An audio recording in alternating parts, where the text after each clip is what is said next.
Children, hope you have completed the geography lesson 1 question answers. Today we are going to learn about political science lesson 1 Indian Constitution. In this chapter we begin with the discussion of the game football.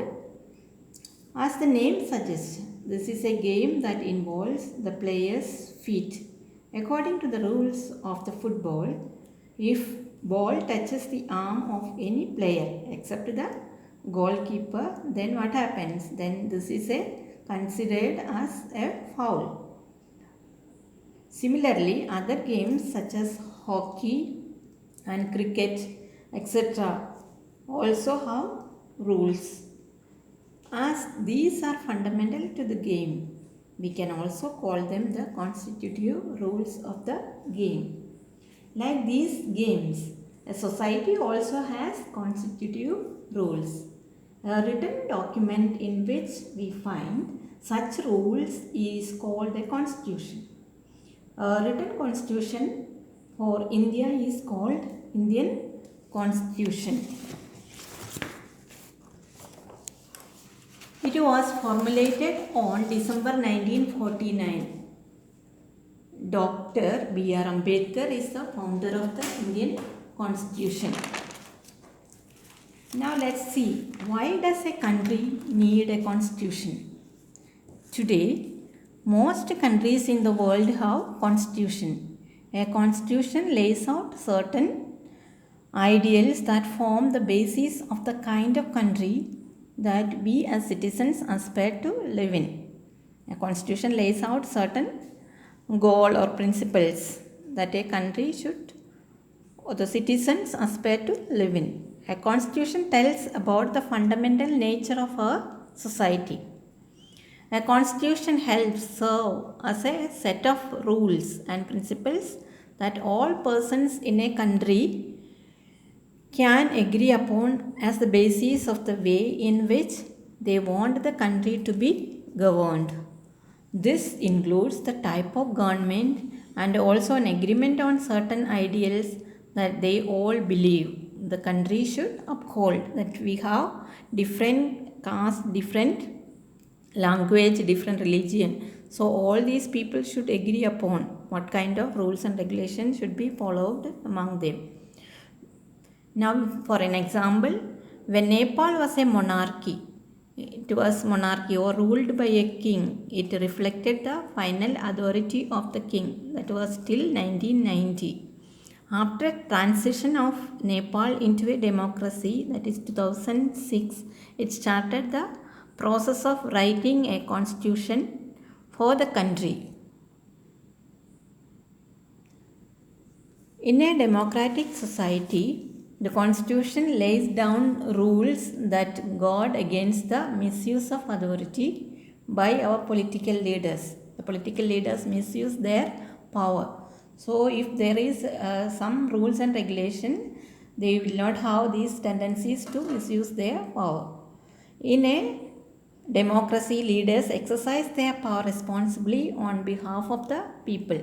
In a democratic country, people elect their leaders. The citizens who are above 18 years have the right to vote. A constitution plays an important function in a democracy to ensure that a dominant group does not use its power against any person, group, organization, etc. No dominant group should dominate others, especially the majority should not dominate the minority. Constitution prevents tyranny or domination by the majority of the minority. The constitution helps to protect us against certain decisions that we might take and which may have bad effect or adverse effect on the larger principles that the country believes in. Now coming back to the Indian Constitution, the key features of the Indian Constitution.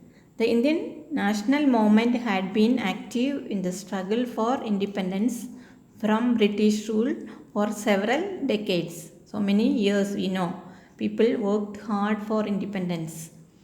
Now finally, after many years only, the constitution also was formulated. The main person who stood for the formulation was Dr. Ambedkar. Now we have our constitution is a federal constitution, that is federalism, refers to the existence of more than one level of government in the country, that is we have central government and state government. Now it is also parliamentary form of government, means the Indian constitution guarantees universal adult suffrage for all citizens. This means people have a direct role in electing their representatives. Now it has a separation of powers, that is there are three organs of the states: the legislature, the executive, the judiciary. The legislature refers to our elected representative. The executive is a smaller group of people who are responsible for implementing laws and running the government. The judiciary refers to the system of courts in the country, that is we have local court, high court and supreme court. This you will learn in detail afterwards, after you have one more lesson to learn of judiciary lesson. Now what are the things you have learned in this lesson? Let us see. In this lesson we have learned why does a country need constitution. Few examples I have told you, that is constitution lays out certain principles that we as citizens aspire to live in.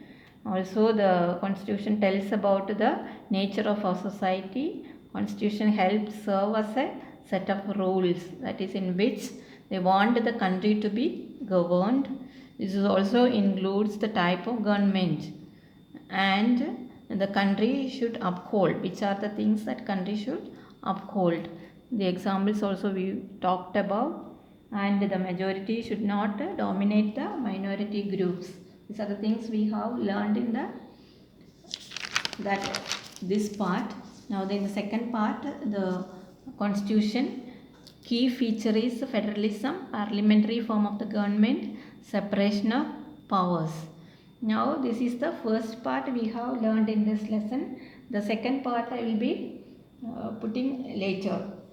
So I hope you will listen to this video and learn this lesson. Thank you.